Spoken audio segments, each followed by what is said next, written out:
everybody. Hi. It's a Christmas miracle. Look at us. We're here. God bless us, every. Yes, exactly. Like, we decided that, you know what, since we are such... Actually, you know what it is? Every time Chelsea gets injured, we always end up podcasting. Hi, that's Charles. If you don't remember us, then shame on you. I'm Chelsea. I had ACL surgery. So I'm like, I'm recovering. And so it's interesting because like then Charles was like, you have time to podcast. I know you have time to podcast. And I was like, yes, I do. But no, this is great. Merry Christmas and, or Christmas Hanukkah. Yes, I was going to say, you can't say Merry Christmas, Fox News tells us. There's a war. There's a war on Christmas. There's a war on Christmas. Yeah, so this is your present from us. Exactly. This way these socialists won't come into your house and burn your presents, because that obviously will happen on the war at Christmas. Definitely. And we are also joined by my little helper, Santa's helper, Peanut. No. You say hi to all of our fans, sweetheart. And then Jabba the Gurt. I am good. Aw, she looks so fat. You need to lose weight, honey. I'm sorry, this is my fault. But we're at Grandma's house, so she's just. Oh, thank you. Aw. Yes, that's very nice. Yes, so they will be here, definitely not causing a huge distraction. Yes, so we are here to discuss, just as we promised, like a year and a half ago. We are here to you know what the funny thing is? Someone will listen to it and be like, oh, okay, they just record. Someone will be listening to us for the first time and think that there was only a week's time between the two episodes. Oh, that's true. Yeah. That's true, because we were looking at like Spotify Wrapped and like a bunch of you really loved us, so thanks for that. Yeah, so we decided to take our our proctology gloves and do an autopsy again. So do an autopsy again. Also, Charles, I can't see you. Do you care about that? I can't see you now. You just pressed something. I pressed buttons. Whatever you pressed, you do. There you go. I can see you now. I'm here. Yeah, but I can't see you. Do you care? I mean, not particularly, as long as it records on my end. Okay, cool, great. Yeah. So, we are here to talk about the we're still doing our original and then the reboot. God, that was such a long time ago. I know. But we are here to talk about Dawn of the Dead, the 1978 George A. Romero film. Yes. And wasn't this like a director's cut?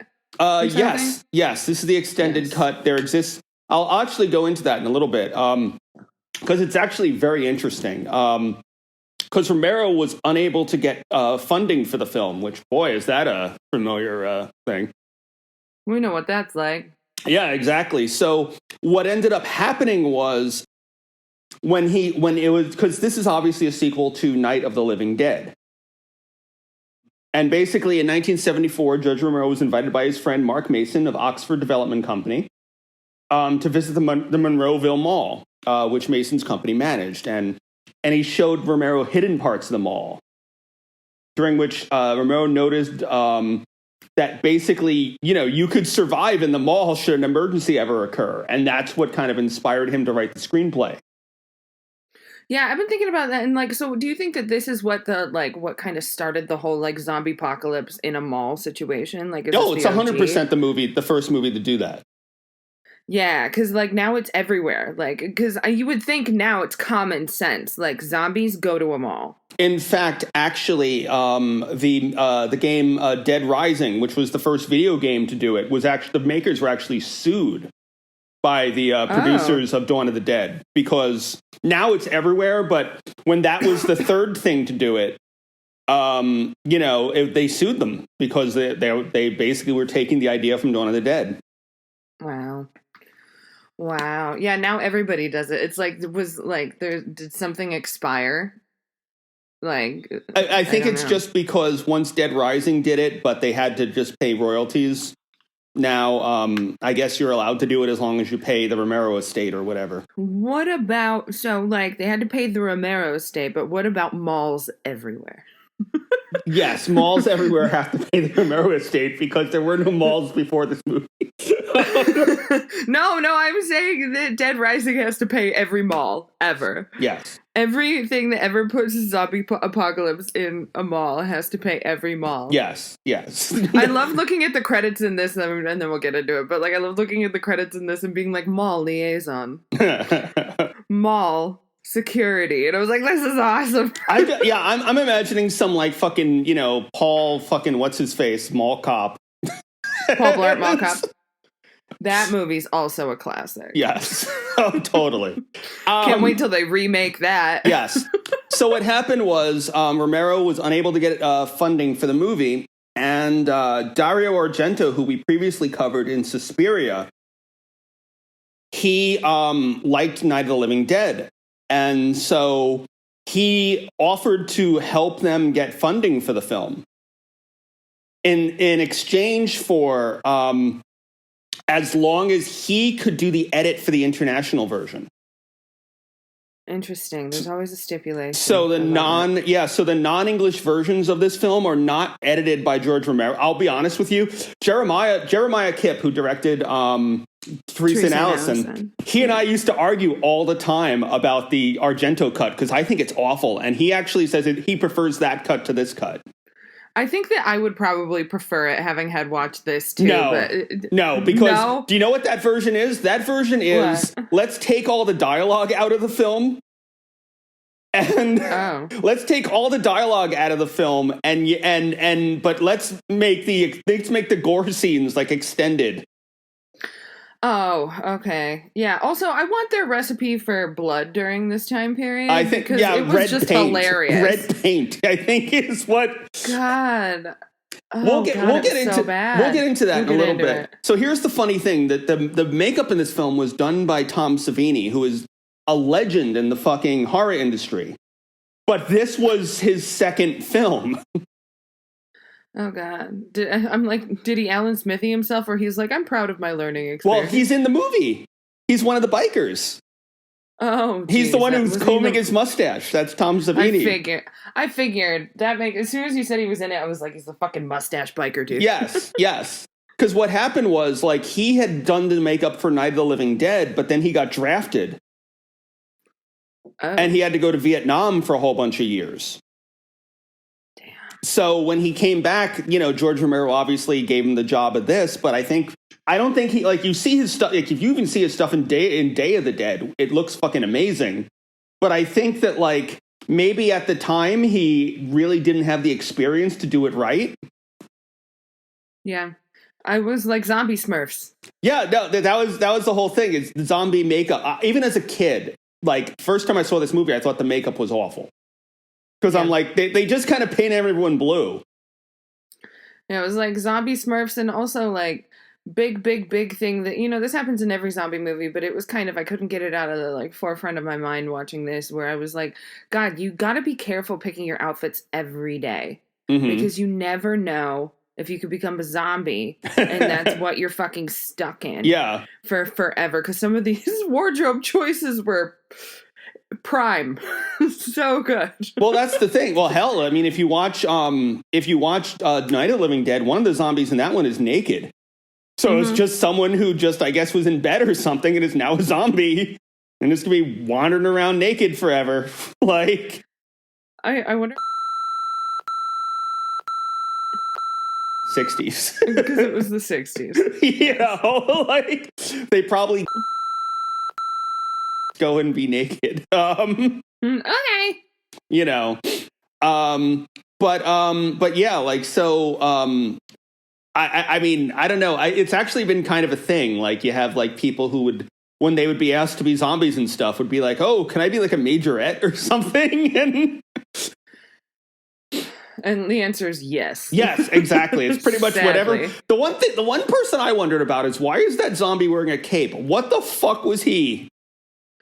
I know. And we also like, of course this is a little later, but this mall, like malls like that exist where you're like, oh, ice skating rink. Oh, anything you could ever like not need like for like basic essentials, but also want to do. Well, all those things were, see, that's the funny thing is I actually don't know if you could live in a mall now in 2022. Yeah, because I just was like, what? So many things that used to be in malls aren't in them anymore. Now it's all Sephora. You know, now it's Sephora and Victoria's Secret, so it's like you can look real pretty in the mall. But I don't know if the closest mall to where I'm at is the mall that's, because I'm up in the Berkshires right now, the closest mall, like the Berkshire Mall that I grew up, I worked at like Hollister and like all these stores growing up, and and it's gone now it's just a Target, and it was just bought by a weed factory. Yeah, so you could be really high now in the Berkshire Mall. Because I actually knew a girl who lived in Roosevelt Field Mall. Oh, wow. Yeah, like her parents were abusive, and she basically ran away and hid in like the fucking hidden back rooms of the mall when it would close. Wow. Yeah. I mean, that's a good mall to live in, though. Well, it used to be. I remember being there a couple years ago, and it's like I didn't even recognize it. Yeah. But to anyone and any of our Long Island listeners, if you go to JCPenney, you can see a giant, beautiful photo of my face. There you go. Well, that's why you can survive. You will starve to death, but you can look at Chelsea's picture while I will be your god. Like, you're gonna be okay. No, I'm gonna be like, you're gonna die in here. Yes, continue.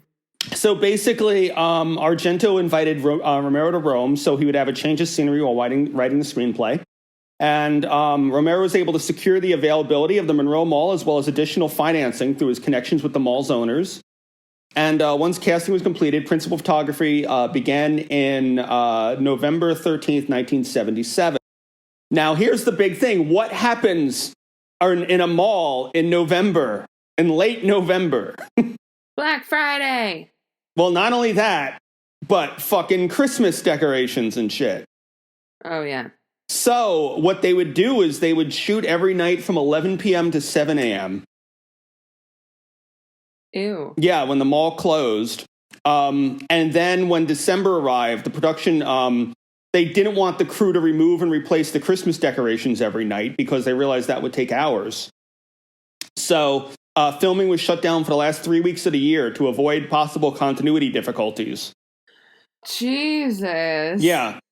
And during that time, Romero took the time to start editing. Okay, because I was wondering, I was like, this came out in 78. That was a quick turnaround. Yeah. So Romero started editing during those 3 weeks where they couldn't shoot. Wow. So let's talk about the actual movie itself.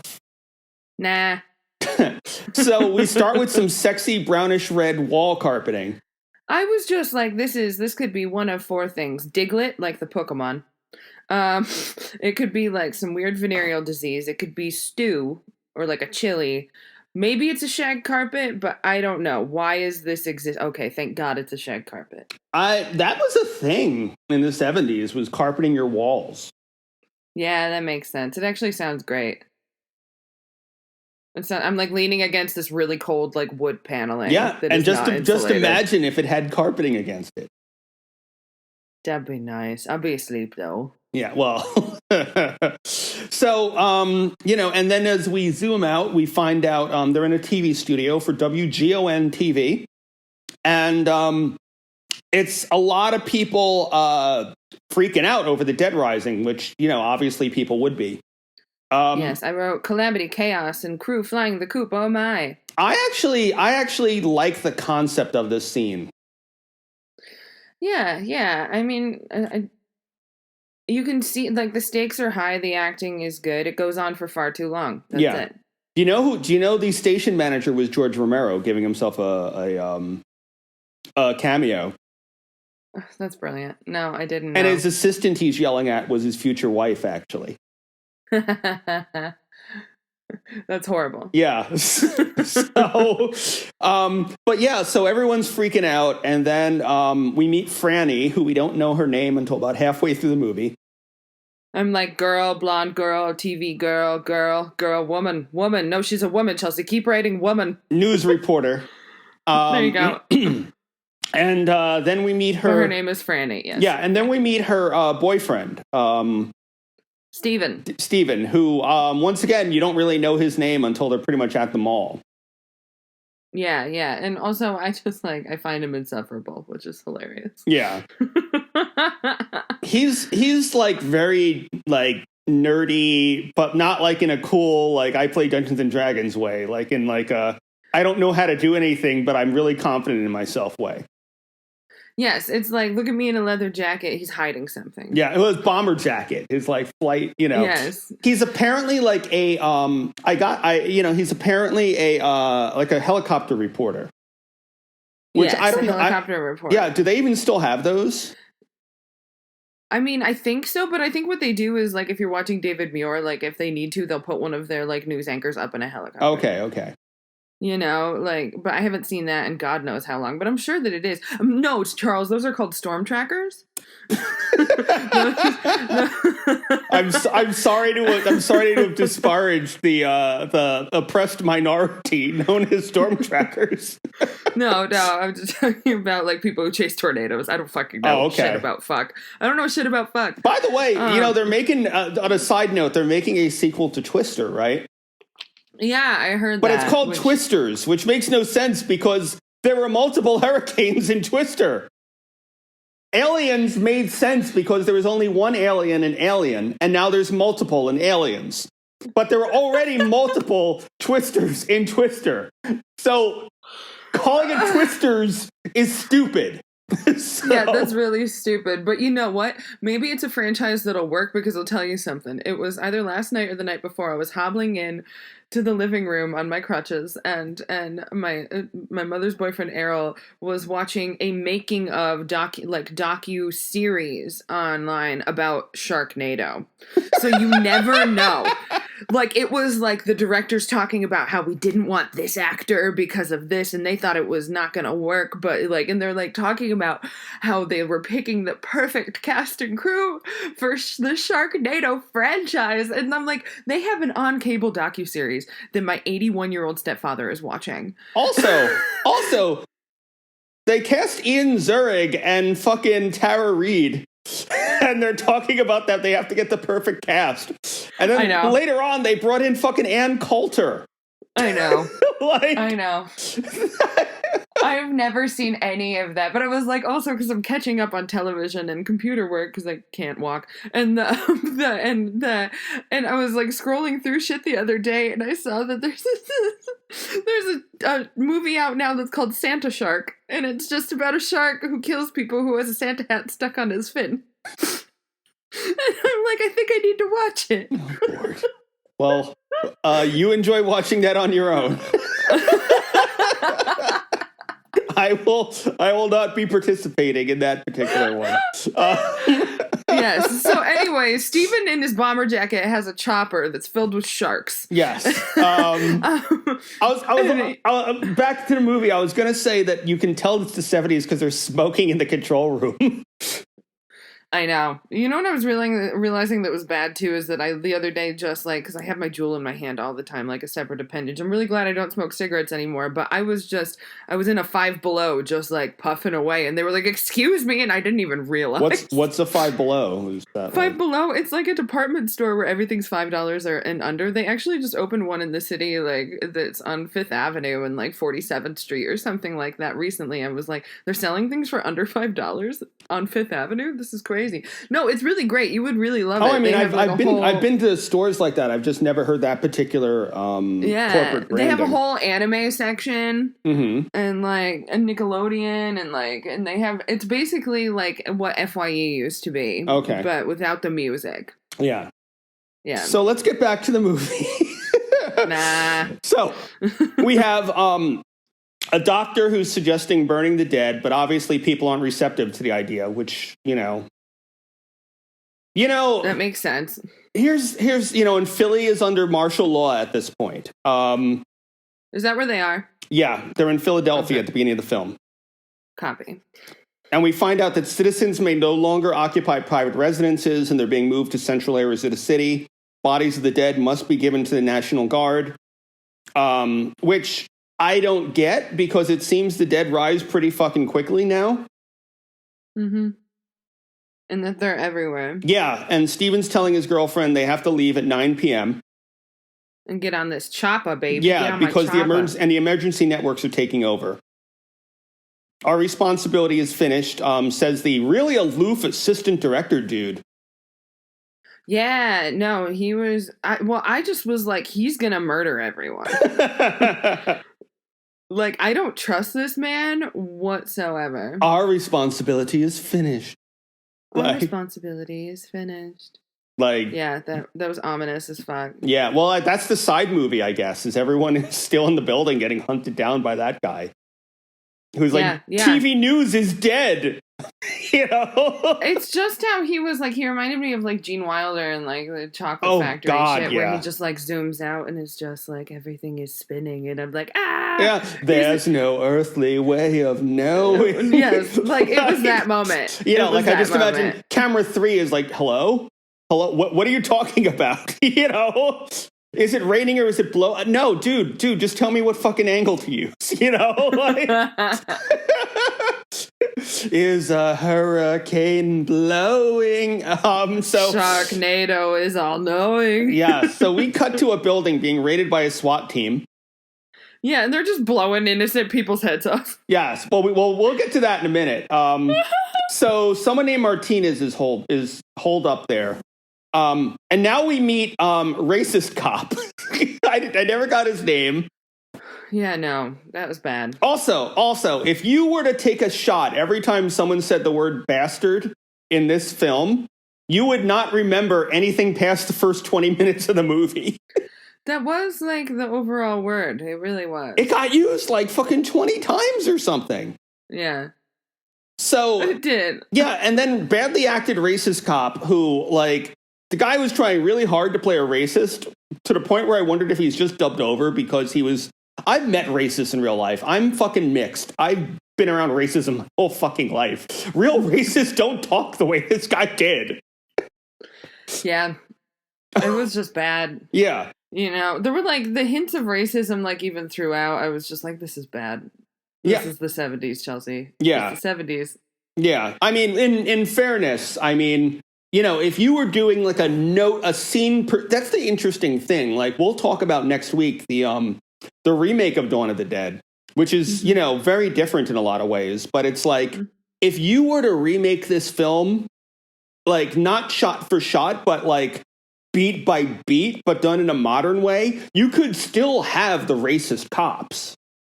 Yes. You know, they have to be aware that they're doing it and do it correctly. Like not that you could do it correctly. Yeah, like you'd have to make them actually like how real racist cops would be. Like, you know. Yes. Like, but I think like that's the thing is like I think there's so many themes in this film that still carry over, but the execution is very dated in a lot of ways. Yeah. Yeah, you're right. So they throw tear gas into the building and they advance with gas masks on. And the thing I noticed is none of the civilians seem to be bothered by the tear gas. No, you're right. And, like, not all of them are wearing masks either, the SWAT team. Yeah. Racist cop is not wearing a mask, and he's totally fine just plunging into fucking, like, tear gas. This was in my training. Yeah. My zombie apocalypse training. And you know, and I'm gonna throw it to you at this point, but I do want to just make a note about so when they shoot the guy and his head explodes. Yeah. Number one, that was shot with a real shotgun. Oh. And that head was actually supposed to be in the ending of the film. Oh, interesting. Because the original ending of the film was both Francine and Peter killed themselves. Oh. Peter shoots himself in the head. And then Francine puts her head into the helicopter blades. Fuck. Yeah. So they had constructed a head for her that could be destroyed by a real helicopter blade. But since they never even shot the ending, they changed it in like in the middle of production. Oh, interesting. But you can see that they're leading up to it at the end of the film. Oh, yeah, definitely. Like when Franny gets out of the helicopter for a second, and then when he's holding the gun to his head, at that point, they still had planned on having that ending, but then they changed their minds, basically. Interesting. So, I wonder how the actors felt about that. But they still had the prosthetic for Franny to get her head fucked up, so they used it in this earlier scene. And they do what we would do, be like, we already spent money on this. Yeah, 100%. They were like, we already spent money on this. It's got to be in the film somehow. So let's put it in the police raid. Yes. Yeah. So this is like basically a wonderful like montage of just like zombies eating people and zombies getting shot. Or there's just like some fucking kid, pussy SWAT kid or like security guard who just can't shoot the zombie. Or was that Roger? I don't even know. No, it's not Roger yet. It's not Roger. Yeah, it's the young cop. The young cop who can't do it when Gilda Radner attacks him. Oh, and Gilda Radner attacks? Yeah, no, I was giving like all the zombies names. Like there's one that I described as Blackula. Because he looks like, if you ever seen Blackula, they just took a black man and they just put blue makeup on him. Yeah. And that was one of my big problems with this, was that they didn't take skin tone into account at all with the zombies. It's like they decided to pick a color that would work no matter what your skin tone was, but it wound up making sure it like ensured that nothing worked. Yes. As far as that goes. Yes. I kept thinking about like, because you know, the like auditions for The Walking Dead have become such like a staple or like a fun little YouTube video to watch. Like I kept thinking about what were the zombie auditions for this movie? Yeah, there's the one guy who's just, I'm a weeble wobble. I'm a weeble wobble. You know, I'm a weeble wobble. Well, there's going to be. I mean, they'll obviously be doing those auditions in New York now with the Negan and Maggie spinoff because that's it shooting in New York. That's crazy. I didn't know that Maggie lived. Thank you. That's cool. Yeah. Oops. Sorry. Spoilers for The Walking Dead. You know what? I stopped watching after Carl died. You know what? The fact that they have announced this fucking spinoffs before the show even ended. Why did they do that? I don't know. Actually, from what I read, the stars and producers were actually upset by that too. Because they announced at least 2 spinoffs. They announced a Daryl spinoff in France, and they announced a Negan and Maggie one in New York. And you know, I think it was probably Norman Reedus who was saying that he was actually really annoyed that they had announced the spinoff before the show's over, so now people know he doesn't die. Yeah, is Carol with Daryl? I think she is, right? She was supposed to be, but she said she didn't want to commit to doing a long-term series again. Fuck. Yeah. Damn. Yeah, I stopped watching because I was like, Carl's the only one who lives in the comics. They're killing Carl. I get this kid wants to have a normal life, but this is bullshit, and stopped watching. Yeah. Yeah. I stopped watching around season 4. That's fine. And then I tuned back in because Negan was my favorite character in the comic. Yeah, well, Negan's great. What's really funny is I love Jeffrey Dean Morgan's performance as Negan. However, it's not what I imagined from the comic, because in the comic, Negan comes off like he's a big fucking Italian dude. Oh, really? Like Negan acts and looks like one of my uncles or something. You got an uncle who looks like that? I have several uncles who look like that. Ooh. You know. I have all the fucking like Sal's and you know fucking oh no, I thought you meant that you had one that looks like Jeffrey Dean Morgan. No, really? Not like Jeffrey Dean Morgan. Like looks like the fucking big Italian dude. Never mind, not interested. Yeah, no, I'll send you. I'll send you a. You've never seen comic book Negan, right? No, I have. Yeah, because if you look at him, he looks like it's so weird. He's supposed to be based on Henry Rollins, and I'm like, he doesn't look like Henry Rollins at all. he just looked like a big fucking like Italian dude. Like a big stocky fucking Italian dude. And the way he talks, where he's like, you know, like there's some of those lines where it's like, you know, I hope you got your shitting pants on, like, you know, in the fucking you know, the fucking Jeffrey Dean Morgan voice, you know, easy peasy lemon squeezy, you know. Like yeah, now I'm horny. It's actually it's really funny because like on my Dead by Daylight playthrough one day, like I just started breaking into a Negan voice while chasing people. Little pigs, let me in. And like, but like if you read the comic, it's just like, you know, easy peasy lemon squeezy. Little pigs, let me in. Like that's how I imagine Negan talking in the comic. Like yeah. I hope you got your shitting pants on because all you're going to be doing, like that's how he comes off in the fucking comic. But anyway, enough of Negan. No, never enough of me.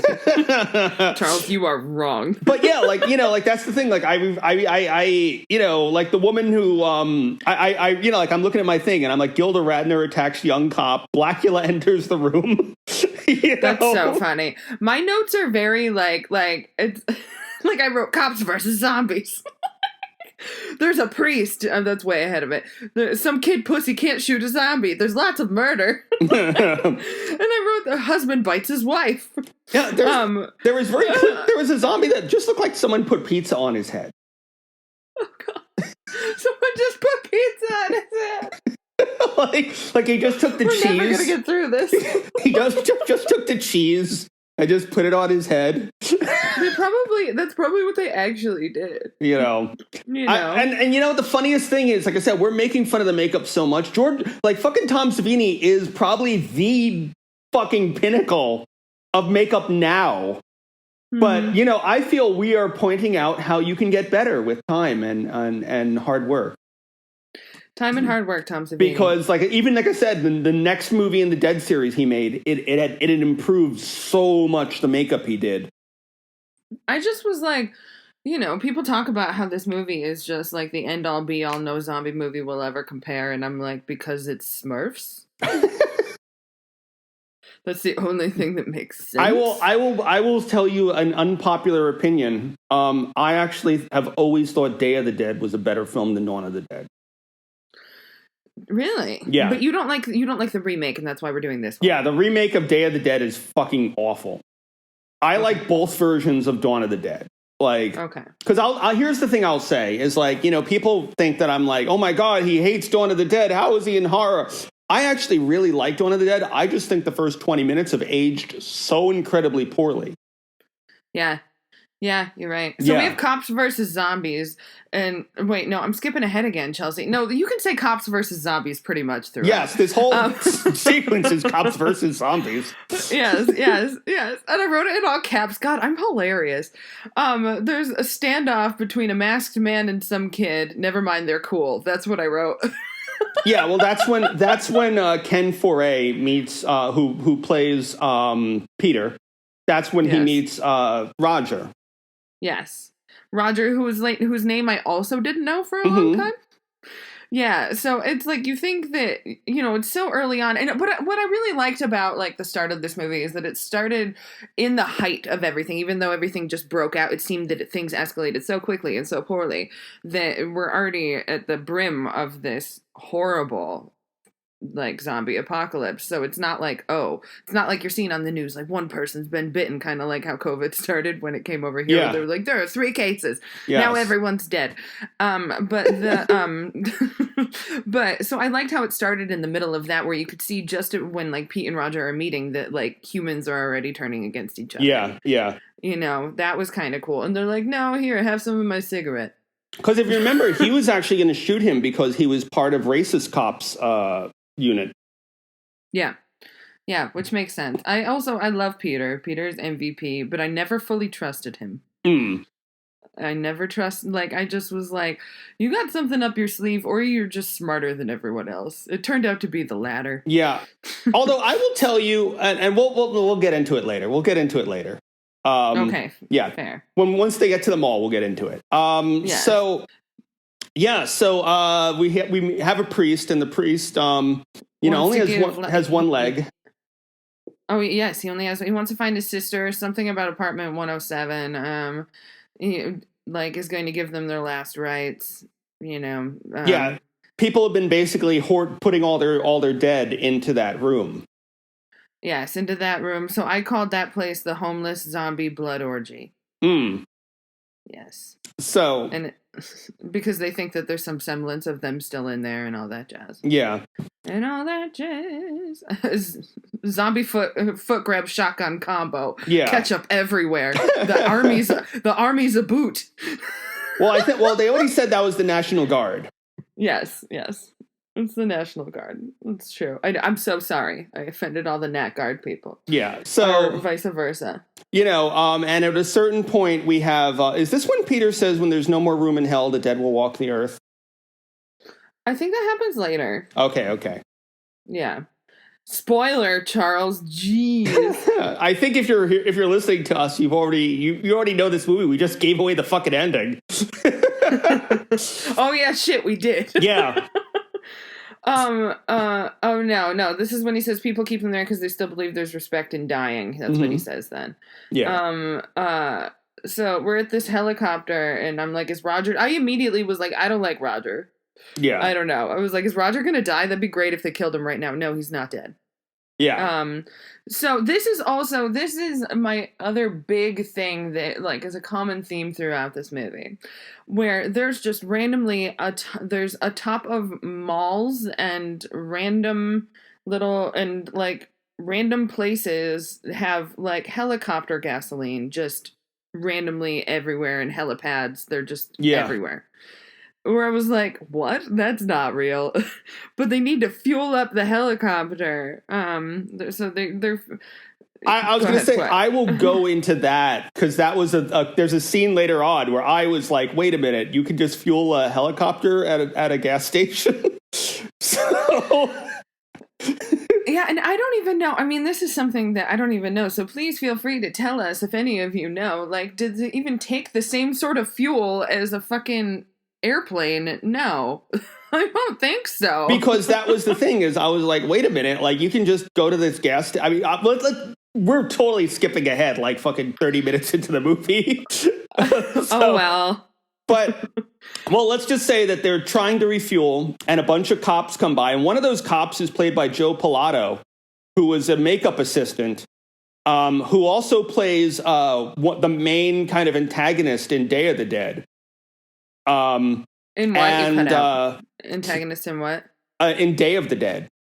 Oh. And they never give the character a name, so I'm just gonna imagine it's the same character. Oh yeah. That's a good call. So so basically that's when Roger and Peter arrive. Come on, Skipper, they got friends coming. Yeah,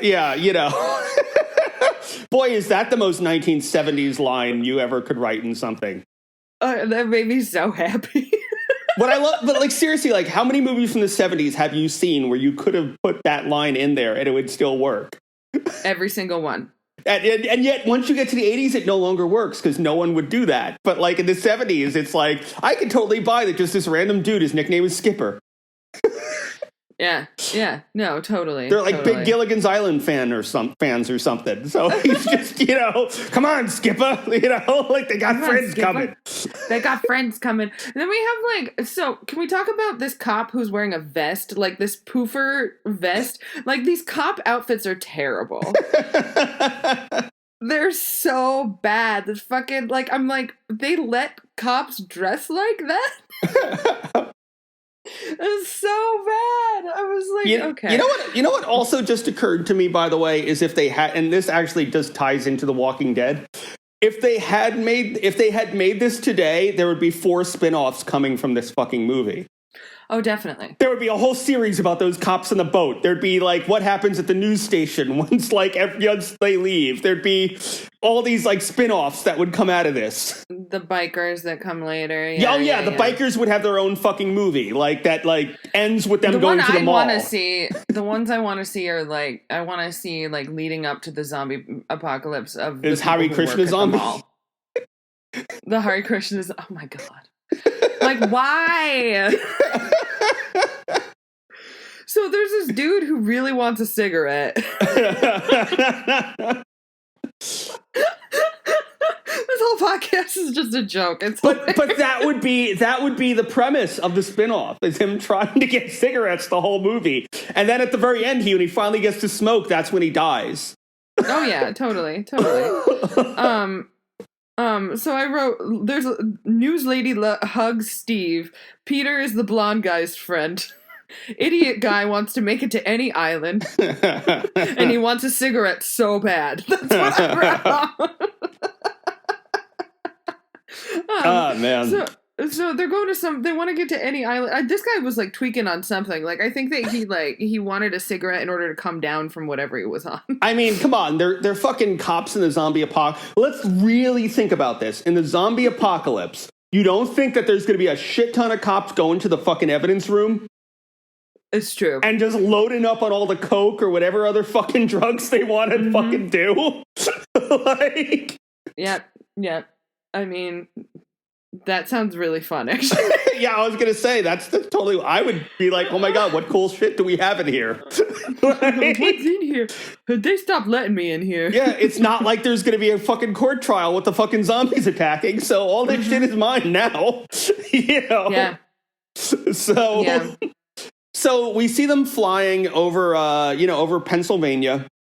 I don't know enough about helicopters to know whether or not the pilot can fall asleep and not crash. But no, that didn't make any sense. Also, like Franny asking Peter when he asks who like people are leaving behind, and he says brothers, and then she asks real brothers or street brothers.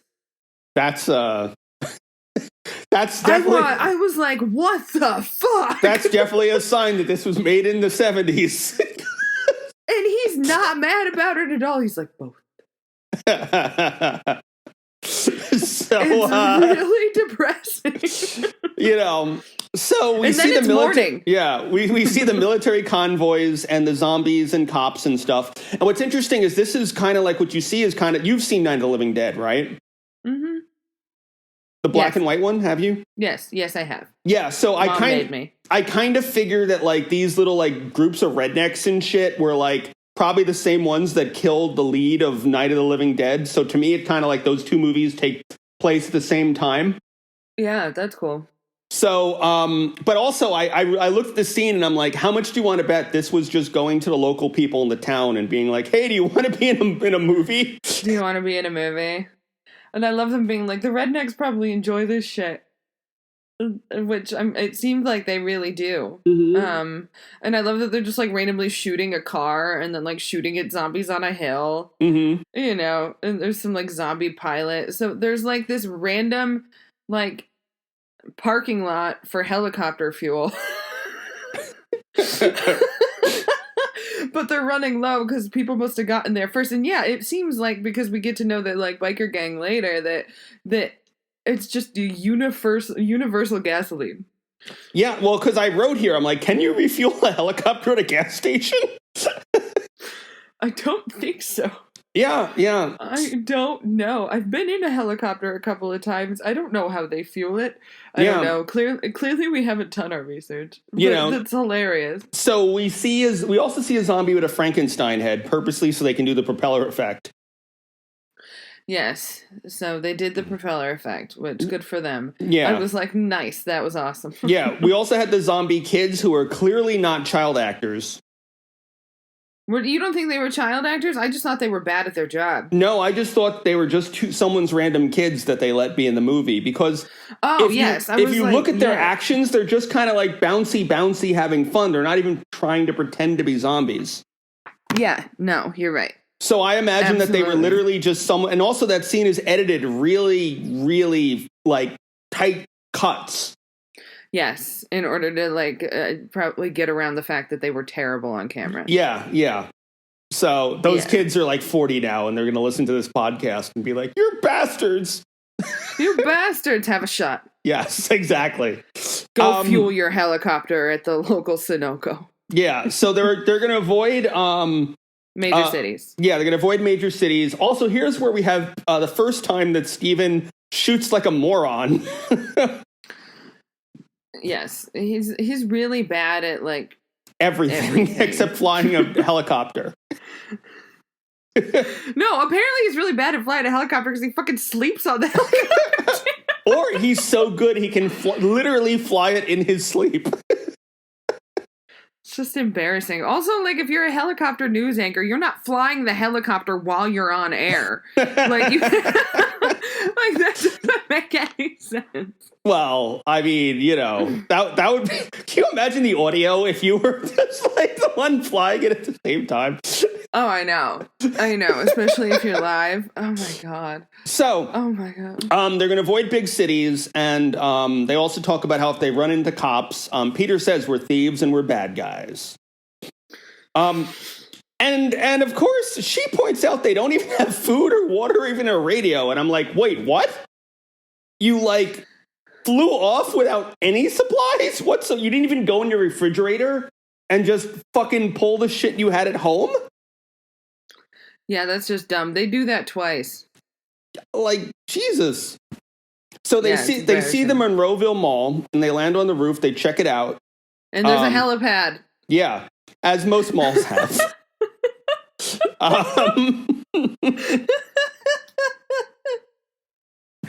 Oh god, there's a fucking helipad. Yeah, there's zombie shopping employees everywhere. Yeah, I wrote, I don't know that any malls that have a helipad. And then Peter talks about how like maybe these mall employees are like doing shit that they still remember how to do, and I was thinking, what a miserable life. Yeah. You know, like, that's just sad. As someone who worked in a mall, that's just sad. See, now this just makes me think fucking if you and I as zombies would just be spending our time asking for funding.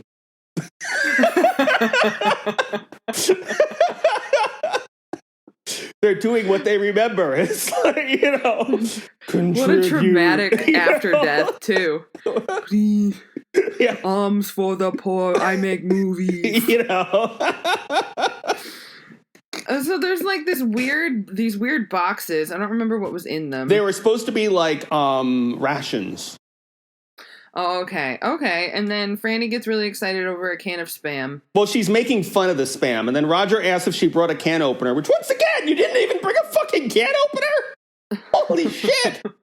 They didn't bring water, Charles. Yeah. What the fuck? It's so bad. If they didn't find a mall, this would be a really short fucking movie.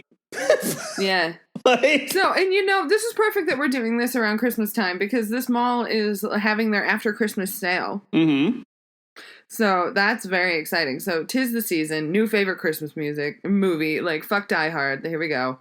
This is it. Also, by the way, did you notice the score at all? The kind of just weird keyboardy. Of course, No, I was just like, this is like some weird dystopian, like Super Mario meets like some horrible nursery rhyme. Yeah. The whole time. But I was like, why is the music like this? Am I supposed to be laughing? I don't know what's happening. Like the score, like when they're in like the generator room and stuff. If you go back and watch the episode of Demon Hunter with zombies, that was the music I was emulating. Those kind of just weird like drum beats and weird like, you know. I was directly trying to emulate like the score of Dawn of the Dead. Okay. Yeah. Okay. Yeah. So anyway, sense. It's Christmas time at the Monroe Zombie Mall. Yeah. So so basically, Roger and Peter decide they're going to go get supplies, and then Steven, because he's the worst, just decides he's gonna be a man and not even help. He's just going to go and hinder them by shooting in the fucking like generator room. And like, it's just embarrassing. Yeah, like I wrote, Roger and Peter go shopping. Steven is off to go get himself killed. Is that, that's when he goes down to the basement or whatever. Peter gives Franny a gun at some point. Well, that's not yet, because remember, she doesn't have a gun yet. Oh, yeah. Because when the Hare Krishna zombie comes after her, she has no gun. Right. Yeah. When Hare Krishna zombie comes after her.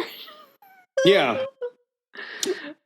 So Steven kills the security zombie after shooting 900 fucking bullets. Yeah, they certainly, like, they came with ammunition, or they have these magical guns where, like, they just are able to just keep shooting. I hardly see them reload, if ever. Yeah. There was a couple times. Well, Steven always had to, because Steven would shoot like 6 fucking bullets and not hit anything. Fuck you, Steven. You know. And then we also got to see Peter fucking, pull off some fucking pro wrestling moves and just press slam a fucking zombie off the balcony. Yes, as Peter does. Yeah. As Peter does. I really like the I put zombie fountain dance party. Yeah. They decide to put the music on and put noise on everywhere, turn on all the lights, just to kind of mask the noise of the gunshots and all of that so they don't come after them. And I just think it's hilarious. The fucking wishing well fountain shit. I love how that's constantly they always go back to the fucking shot of the greenery around the little pond wishing well thing. Mm-hmm. It's so funny because all the shots of zombies falling in there. It's just the best. Yeah. That was just one of my favorite things that just kept happening, and I was so happy about it. So it's so silly. So Steven suggests they start going through the vents, which is totally a movie thing. You cannot actually go through vents in real life. People get stuck in those all the time because they see movies. Interesting. Yeah, it's definitely something I've never attempted. Yeah. I'm not a fucking idiot. Yeah. They see what I refer to as Chekhov's ammo and gun store while climbing in the vents. Yes. Yes. Fuck. Where am I? I had fucking... Oh, yeah. So, wait, where is it? You continue. I'm trying to find... I had a funny note about this. Yeah, so finally, they bash into Hare Krishna's zombie's head because if they shot, all the zombies would know where they are, even though they just shot 900 fucking times previously. And so Steven starts comforting Franny, and this place is terrific, Franny. And she's like, we're going to live in a mall. We're gonna live in a mall. There's something about this gun store. Where is it? Oh, because I remember what it was. But in this gun store, it's is it all about shooting tribal nations in a different country based on the chants and the screams and then monkey sounds? Yeah, well, I mean, we'll get to that, but I'll say that I assume that's supposed to imply you're going on safari. In the middle of Pennsylvania? Fuck if I know. I mean, and in a 2022, I could see how it would come off as there's some racist shit going on in that fucking gun store. But I think from the 1970s, it was oh, you can go and shoot an exotic elephant in the deepest wilds of Africa. And that's a really good 1970s bad guy voice, Charles. You should market that. I know. Well, if I ever do a period piece and I get to do especially because I can't see you, I'm just hearing you. It's it's amazing. That didn't even sound like you. That sounded like I was scared. People be surprised. You'd be surprised how much voice acting I've done on Demon Hunter. And it's only until the DVD where I'm I should credit myself for this shit. I've done so many voices that people don't know are me. Yeah, I probably haven't even, I'm sure I've missed some. The fucking SWAT team, that kills a certain character's mother. I'm all the SWAT team members. Move on in! And, come out with your arms, in the sky. Yeah. We have the place surrounded. That's me. And people don't even know. And I put it over the megaphone and shit. And people have no idea that's me. That makes me happy. I'm the voice of the Electronomicon. I'm all these fucking voices on there. That's just what you were meant to do. Yeah. So we find out, so they put on a TV. There's no signals on it at first. But the radio says the president has communications. But Detroit... they're knocked out. Franny, now we find out, is 3.5 months pregnant and smoking, which also shows you it's the 1970s.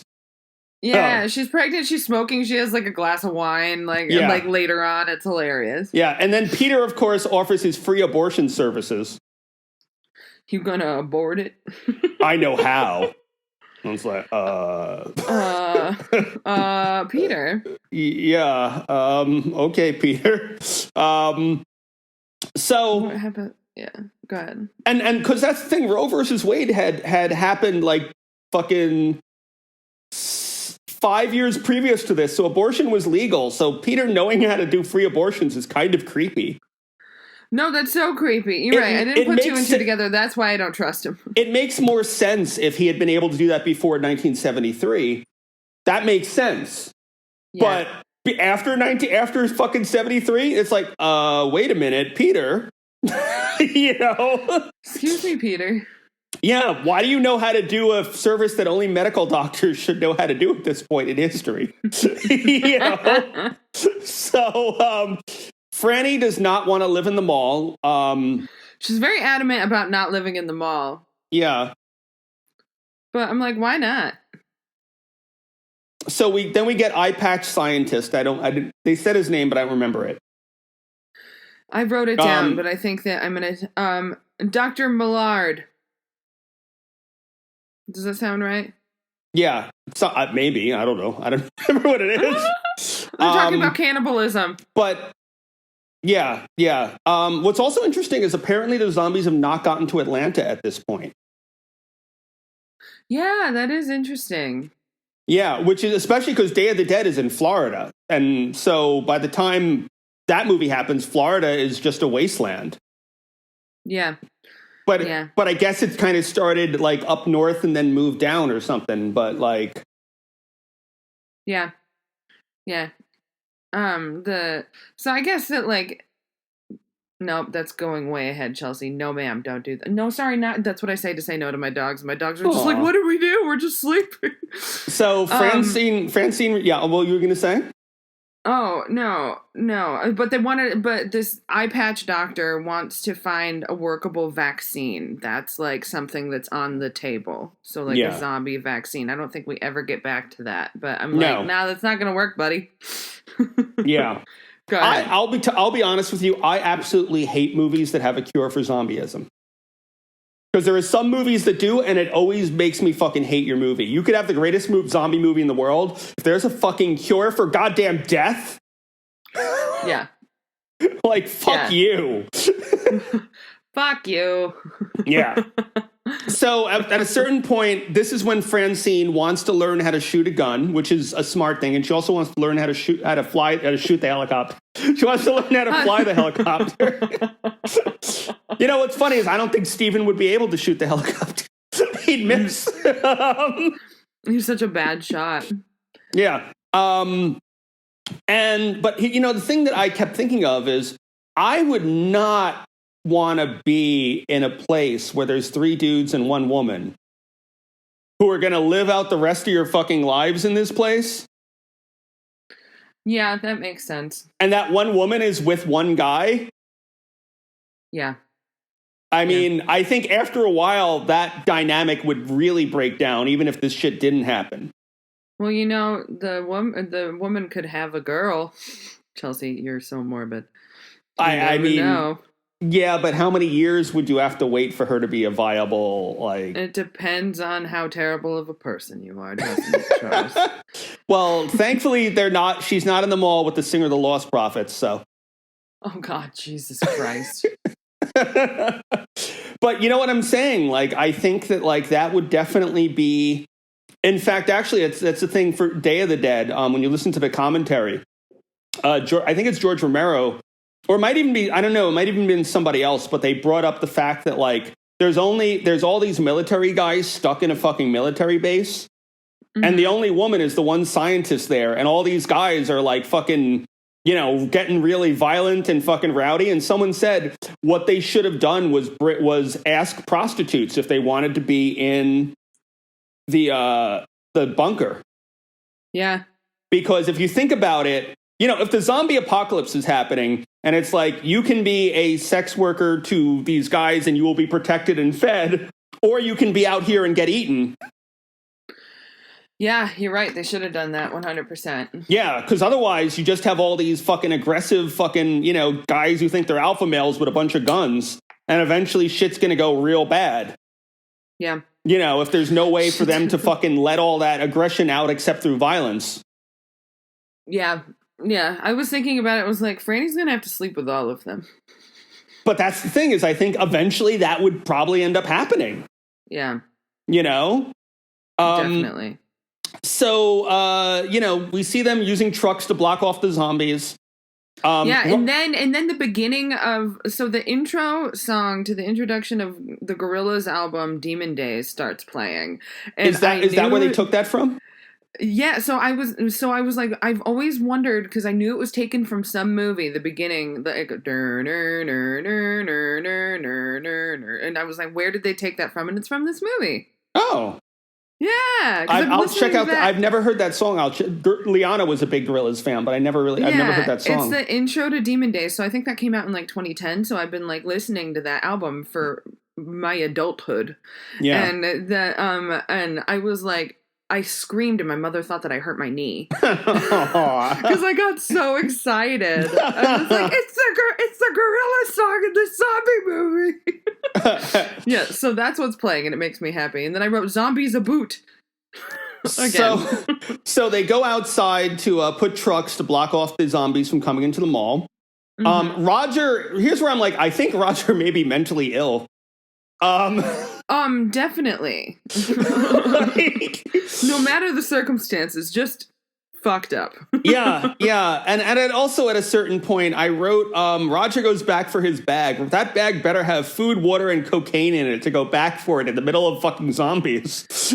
And sex workers. Like, there must be a fleshlight in there or something, at least.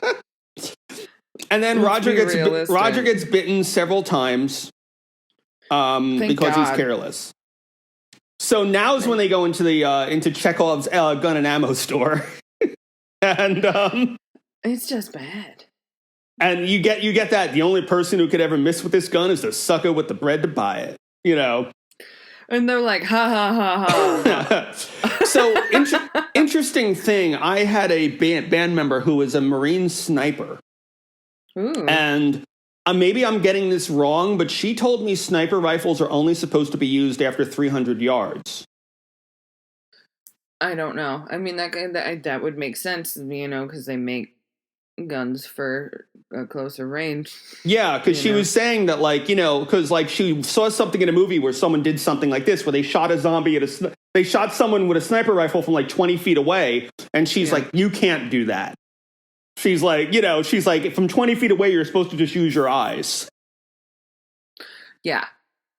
Yeah, that tracks. Yeah. That definitely makes sense. Yeah. So they also the zombies are distinctly afraid of fire, which is something most zombie fiction doesn't do. And I'm kind of glad that most zombie fiction doesn't do it because I hate it.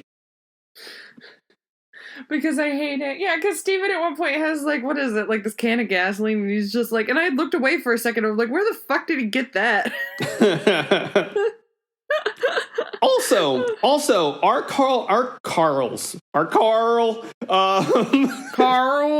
cars in malls fueled up? No.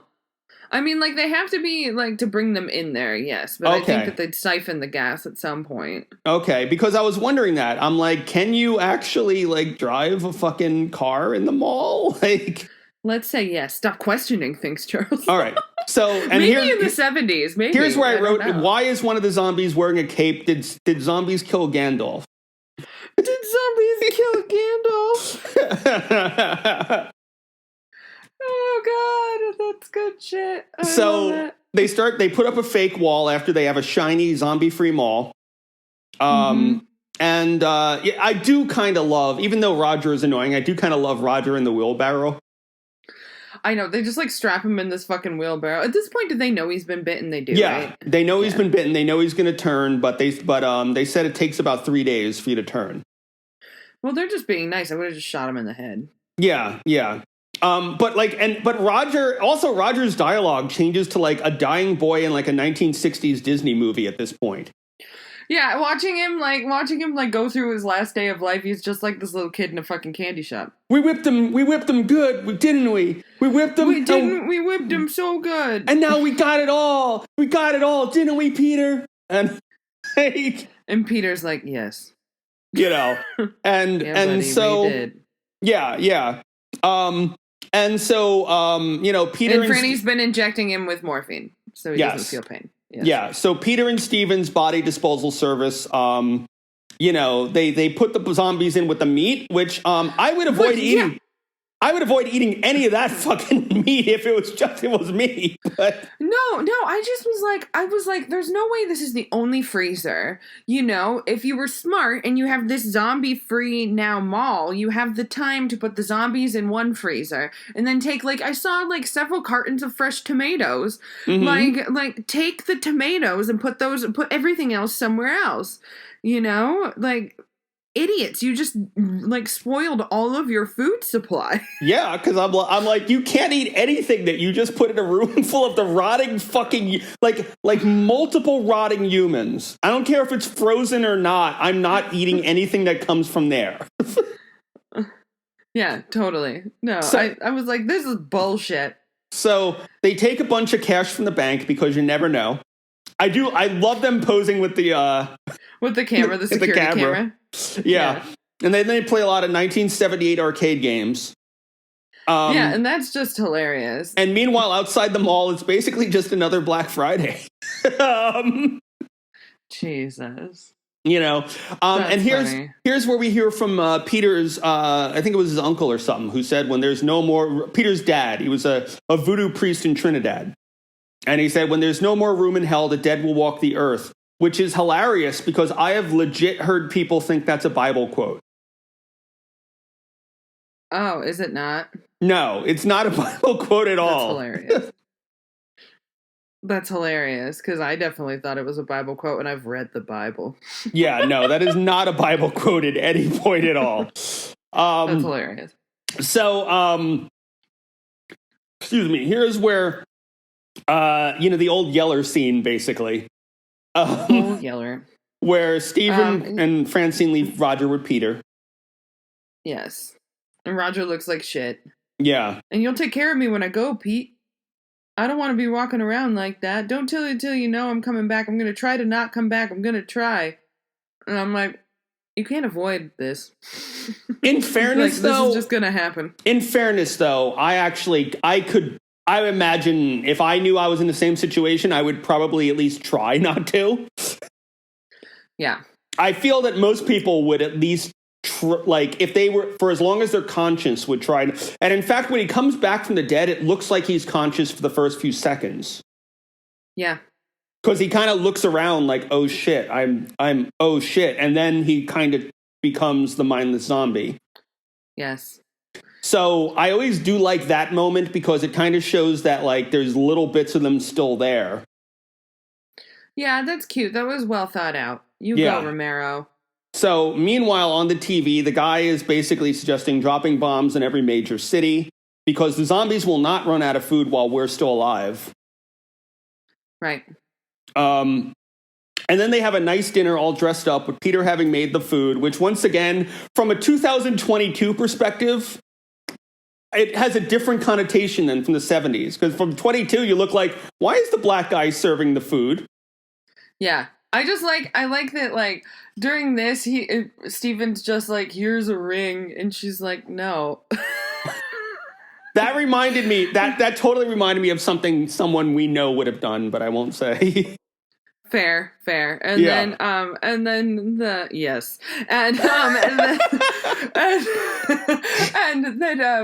love that Peter just is like hanging out in the mall and he has his own bottle of champagne. He doesn't eat nothing. He just has his own bottle. That's so good. Yeah. Here's good. where Francine and Steven start moving apart. Like he takes the picture of her and she's like, great, when you finish the roll, we can drop it off at the drugstore. At the drugstore. I love that. And then I love that they found this really nice bed that obviously they've moved into a smaller place because you think that would come from like a JCPenney or a Findings I assume, something like that. But I actually love that shot of the slow zoom out, like post sex or post like fail sex or whatever. Like with total stillness. And they're just so far away from each other, even though they're next to each other. I was like, that was art. That was nice. Yeah. Like I imagine that was probably him wanting sex and her telling him to fuck off and then him just brooding in bed next to her from all their previous actions in the film. Yes. Yeah. So we skip ahead. Yeah. So we skip ahead a few months because now she's showing. And drinking wine. Yeah. And I wrote, I hope it's a zombie baby.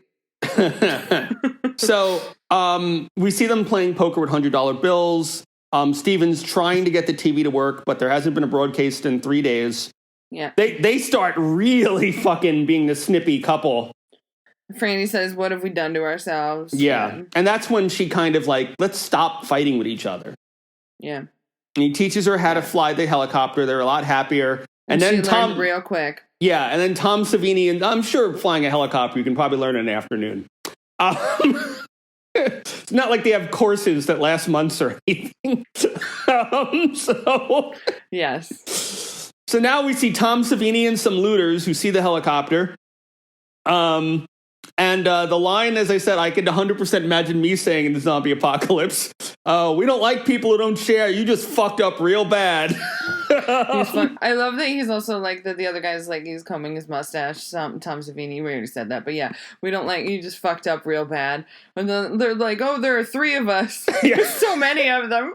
Which is also a thing I would 100% say at that point. Where it's like, how many are you? Oh, about 3. About 3, yes. They were all Charles D. Lincoln, all of these people. They've also got grenades. I love that they have grenades. They have grenades and sledgehammers. And yeah. And Peter's just like, let's not make it easy for them. You know, which is wild. I'm like, what? Yeah. So the bikers come, they raid the mall, and Peter has the smart suggestion, let the zombies and bikers fight it out. And Steven's like, no, this is my home. It's being invaded. I have to act and get myself killed. Fucking idiot. This is your home. It's a mall, bro. Yeah. So the bikers start... I mean, really, Peter, you could fucking... Steven, I went through every character right there. You can go through... You can clear out the fucking mall again, dude. You don't have to fucking freak out and get your... Once the bikers leave, you could fix all your shit afterwards. I was nervous that they weren't gonna leave. You know, because I like, that's the thing I went into it with. I mean, they didn't even... It makes sense that they would. I mean, they're bikers. They have to be on their open road. Yeah. It's part of the credo. It's part of the credo. I grew up around enough bikers to like know that they wouldn't have stayed at the mall. They would have raided it and then moved on and raided someplace else next. Yeah, that totally tracks. You know.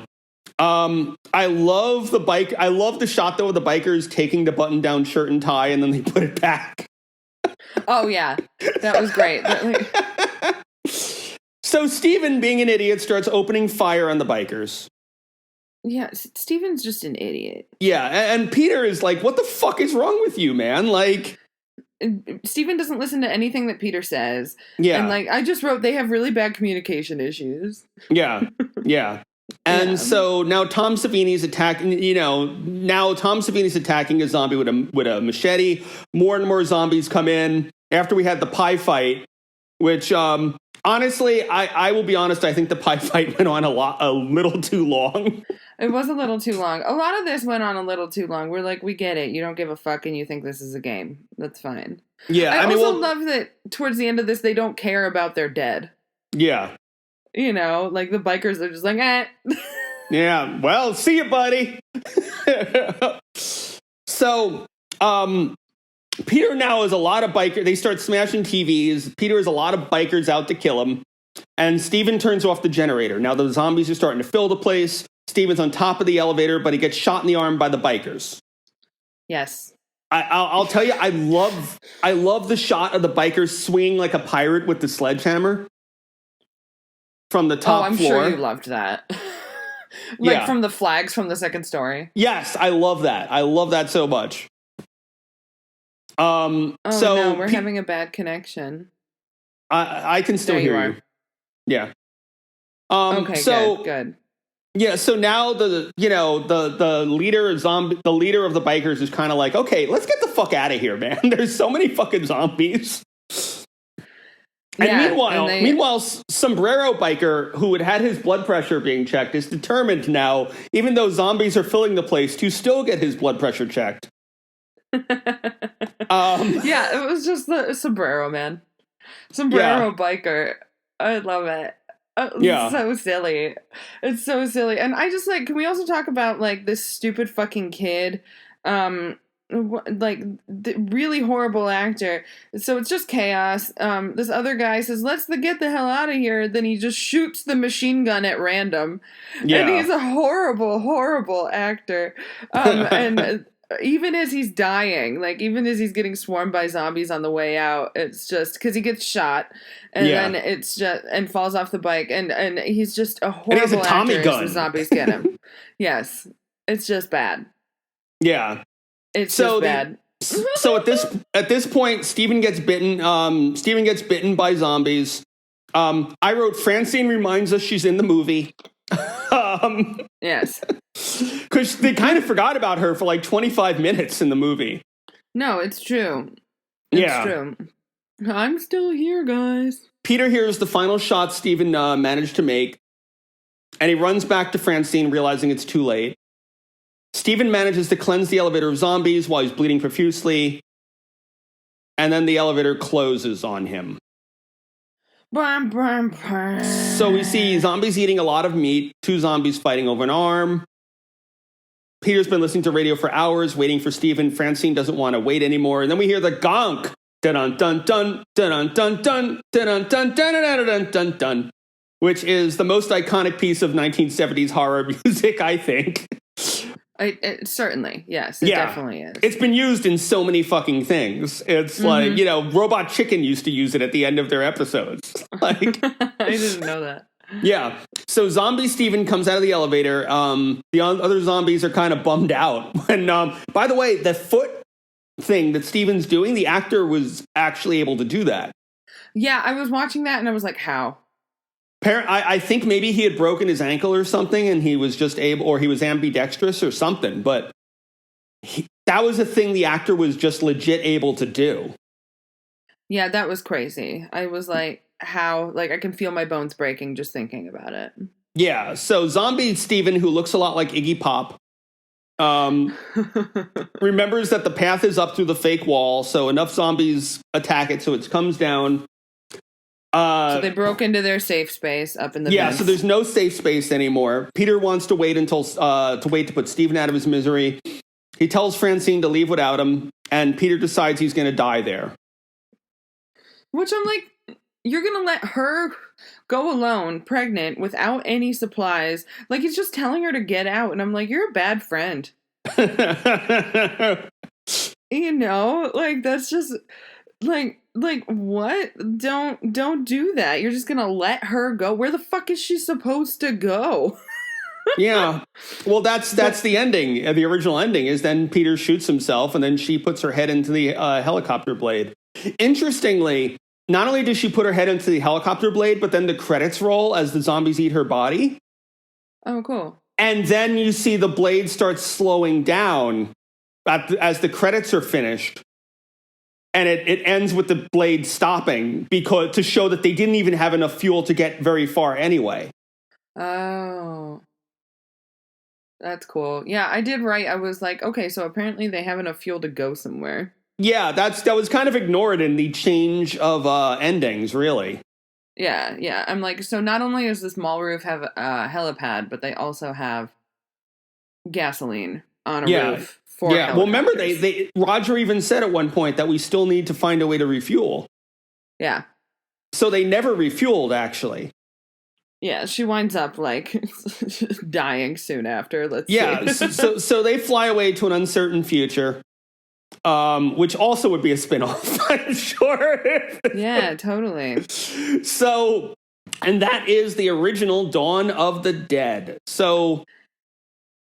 Yeah, overall, what did you think of this film? Well, I love the montage during the credits. I did really like it was kind of like the end of The Wizard of Oz, or the end of like Willy Wonka or something like that, where it's just you see them going off in the distance and there's just zombies and this cheery music, and I was like, that's amazing. I mean, I enjoyed the film. I don't think that it held the test of time as so many people say that it does. Yeah. But I think that overall it was enjoyable. I can see how like this was definitely a staple or a foundation for so many zombie movies that have come after it. Yeah. I've seen it when I was a teenager and I've always really enjoyed it. But yeah, I feel watching it now in 2022, a lot of it doesn't hold up. A lot of it aged really poorly. Yeah.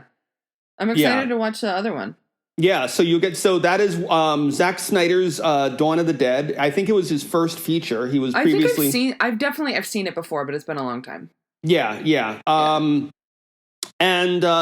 that will be the film we will be reviewing next week. So let's see, how do we do this ending? Chelsea. Oh, by the way, being we've given you the gift of entertainment, you should also give us money. Yes, you should help us get more. You should help us give you more entertainment. Visit our IndieGoGo campaign for post-production on Bishop's Cove. The film is done. It's shot. We just need for, sound design and color correction and all that sort of stuff. We're not asking for very much because a lot of it has already started. We're currently at 21%. Yeah, we have like 20 days left or 19 days left, and we really like to complete this campaign so we can give you the goriest, sexiest, like unabashed horror movie that you've seen in a long time.